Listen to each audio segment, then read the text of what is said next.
Welcome to this special edition of our program Arab Affairs. Just a few minutes ago, we saw President Abdel Fattah al-Sisi inaugurating a number of mega projects in South Sinai. Among the mega projects was King Salman's Civil University, which is considered the biggest university in Egypt. Saudi Prince Fahd bin Sultan bin Abdulaziz, the governor of Tabuk province, as well as a number of ministers and senior state officials, attended the inauguration ceremony. Presidential spokesman Ambassador Bassem Radi said the president inaugurated several national projects through the day, including the Royal Vehicle Museum and the Sharm el-Sheikh Museum. To highlight the inaugurations, we have with us over the phone Dr. Raouf Ghaffar, political analyst. Dr. Raouf, good afternoon to you, sir. Good afternoon to you, my dear. And we've just seen the inauguration of several projects by the president. One of them was King Salman's University, considered to be one of the biggest in Egypt. Would you shed light on the inauguration of such a university, the significance of it, and its place in South Sinai?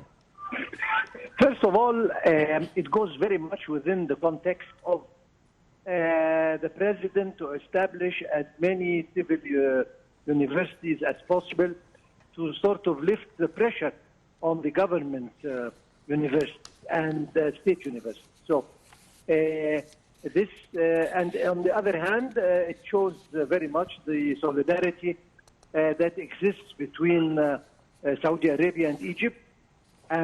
So this huge university, as you rightly said, was inaugurated this morning. I have seen it myself last year, maybe more than last year. It was huge, and so marks a milestone in the higher education in Egypt, and opens the door for more and more civil universities to be established and inaugurated in the near future.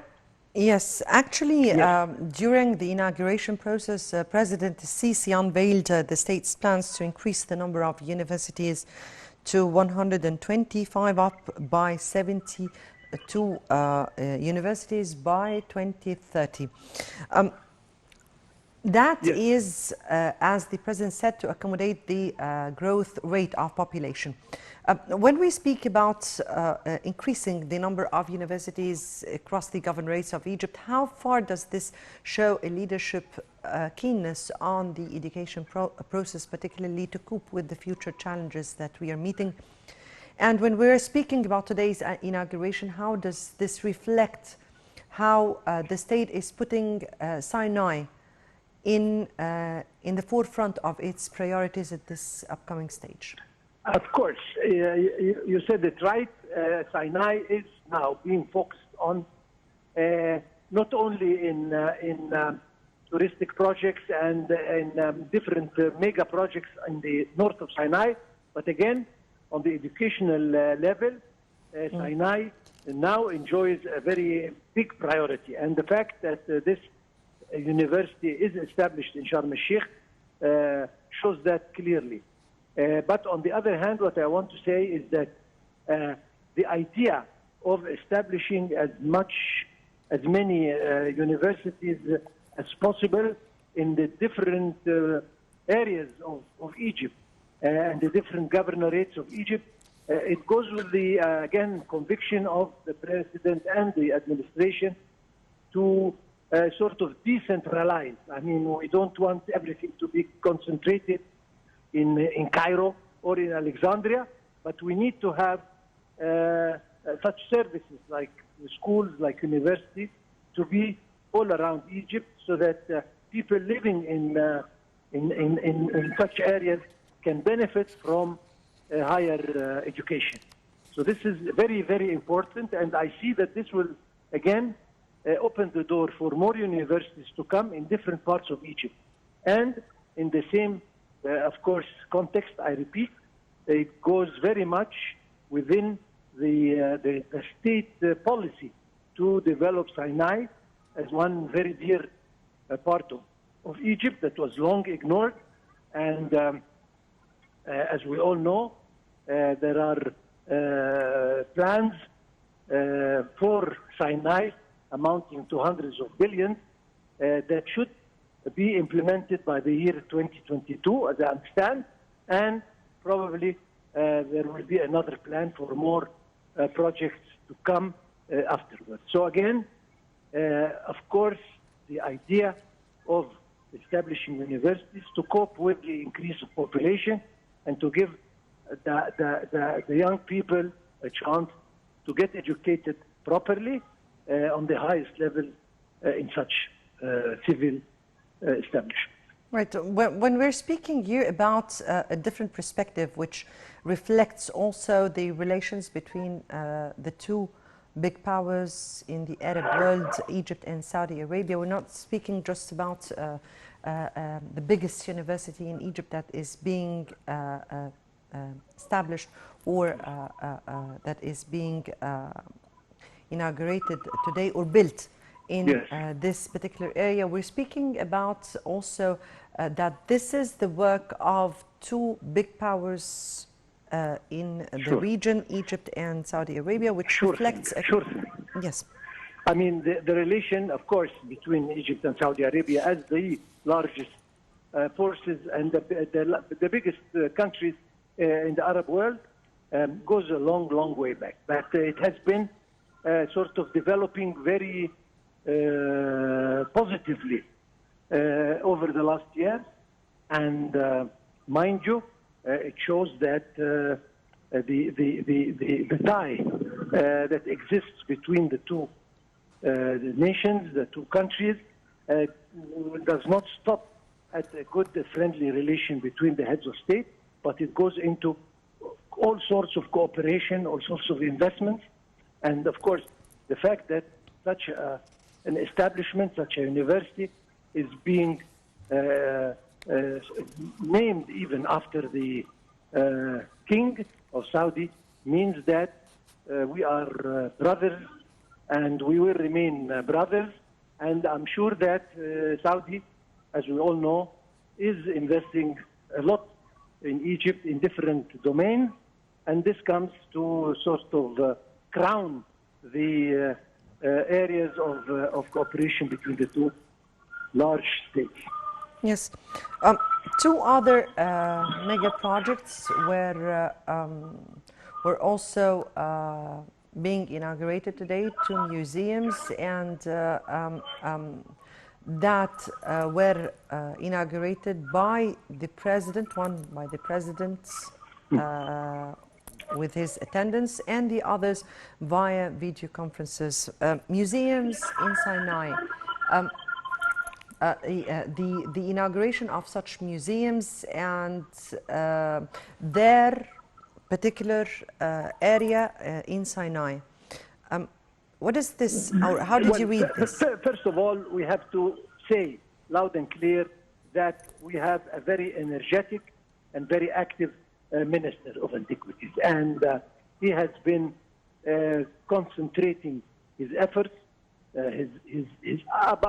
for different things. I mean, discoveries, new discoveries, etc., and in modernizing and establishing new museums. I mean, we've seen museums all over the world, and we've seen how the artifacts and the monuments and the are displayed. So now our museums are as on the same level as any museum existing anywhere in the world. And this is a policy. If we follow his activities, particularly in museums over the last year or so, we can see the number of museums that have been inaugurated, and that shows that we are now benefiting from the know-how and the technology and the experience of foreign countries in establishing the new museums and the display as exactly we see in anywhere. So once again, we have to say that museums are not anymore concentrated in Cairo or in the big cities, but now we have almost in every governorate one or two or three museums. And this is exactly what we need.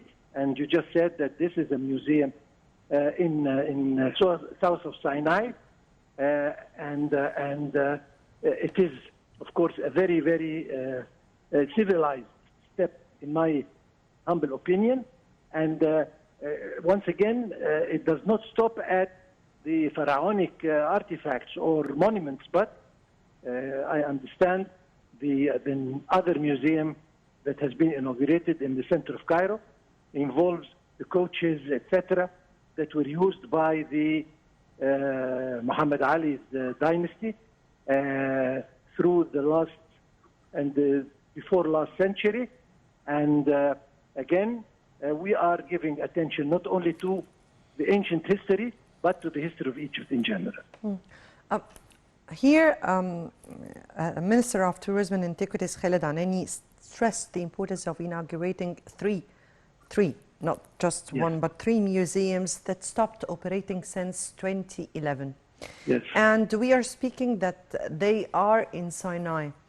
And we are also speaking about three museums that really showed off different eras or different eras of history inside Egypt, the Roman, the Greek, and the Pharaonic ones. We have seen all these in those museums. We know that there are different kinds of tourism in Egypt. Part of them is entertainment. So how do you view when we are really inaugurating those museums in a place where it is famous for entertainment? How does this show how the state is putting tourism in its forefront importance? Absolutely. And you are very right in every single word you said. We know that the what we call the cultural tourism represents maybe 10% of the number of tourists all over the world. Now we are talking different kinds of tourism. And the tourists that come for leisure, for instance, in different resorts, they would like to have an idea of our history. So establishing museums in such places gives the opportunity for all the tourists that come to Egypt to see our remarkable history. And this is very intelligent because they will not be limited to leisure, they will not be limited maybe to scuba diving or diving or enjoying the beaches and corals, etc. But they can have an idea about our history in all its different ages. So this, I commend the Minister, Anani, for his very innovative ideas. Right. Dr. Raouf Ghaffar, I guess we have to end here. Thank you so much for being with us and for your analysis to the incidents that just ended a few minutes ago. Many thanks for being with us. And I guess that brings us to the end of this coverage. Many thanks for watching. Stay tuned for the Panorama News coming right after this.